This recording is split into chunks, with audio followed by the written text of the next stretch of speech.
Good afternoon. Welcome to the Midday Mull for Monday, the 9th of August. We begin today a series looking at David's prayer in 1 Chronicles 29.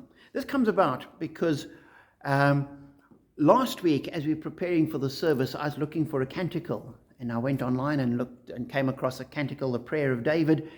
It's about giving. Thought that's appropriate for the theme of the sermon and the services we're doing. So I included that. But then Shirley asked me, do we want to change the offertory? Because it's basically a repeat of what we have in 1 Chronicles 29. So I thought about it and said, no, let's keep it, because it just reinforces the fact that what we're saying in the liturgy is actually, we're just using scripture. So we thought we'd keep it and we'd then have it twice in the service.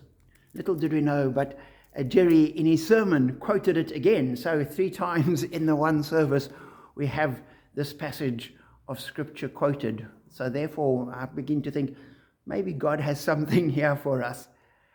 And as I was planning this week, thinking, let me do a series of teaching, looking at some Old Testament passage. This was sort of in the back of my mind.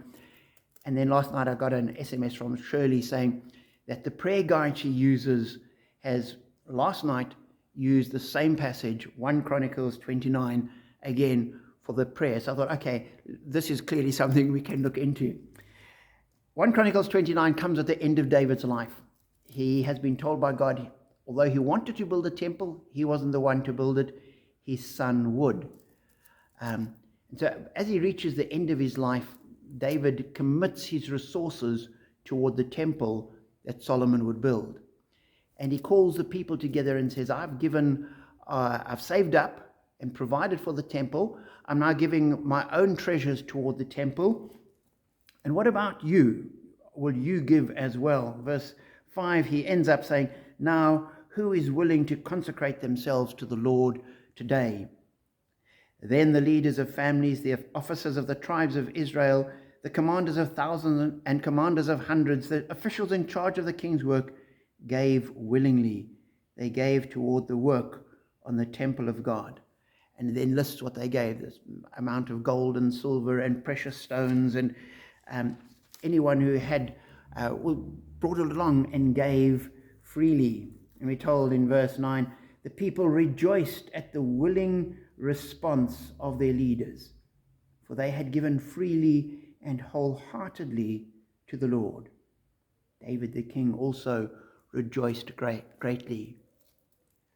And I was struck by that. They had given freely and wholeheartedly to the work of the Lord. And as we give to God, whether it's our time, whether it's our talents, our resources, whatever we do, we need to be giving freely and wholeheartedly. And it makes such a difference. I found that where I stop at a traffic light and there's somebody standing next to the car asking for help. And if I've got something to give, and I tend to give grudgingly. And the mind shift of saying, these are God's resources. I've got this available now. I don't always have everything, so I don't give to everybody, but I've got this at the moment. Let me give, and I give willingly. Here you are. Hope it makes a difference to your day. It just changes things. And so my challenge to you, as we reflect on giving to God, what it's like, why we do it, how is your giving? Of your time, of your talents, of everything you have?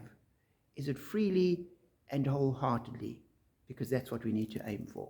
So be challenged by that and be blessed.